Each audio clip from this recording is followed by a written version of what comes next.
कुछ लोग हमारे लिए नहीं होते, उनका जाना हमारे वक्त में लिखा होता है। वो हमें मिलकर भी नहीं मिल पाते। वो शायद आजमाइश होती है या फिर सैराब। उनके पीछे भागकर हम बस अपने पाँव और दिल जख्मी कर लेते हैं। सारी कहानी नसीबों की होती है। कहीं पर 7 बेटियां भी बड़े नाज से पलती हैं, तो कहीं पर एक भी बोझ बन जाया करती है। कहीं पर एक सांवली मलका कहलाती है, तो कहीं कोई हसीन शहजादी पाँव की जूती होती है। ये सब किस्मत ही तय करती है कि कैसे ठोकरों पर रखना है और किसे तख्त पर। जिंदगी बहुत बदल गई है। कभी इतनी उदासी नहीं थी जितनी अब है। कभी इतनी बेसुकूनी नहीं थी जितनी अब है। कभी इतनी ख्वाहिशें भी नहीं थीं, कभी इतना इंतज़ार भी नहीं था चीज़ों के ठीक हो जाने का जितना अब रहने लगा है।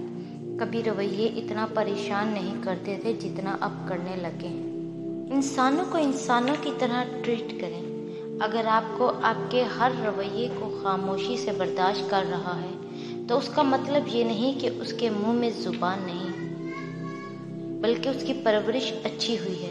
अगर कोई आपसे मोहब्बत से पेश आ रहा है, तो वो आप भी अच्छा रवैया रखें, वरना वक्त हमेशा एक सा नहीं रहता।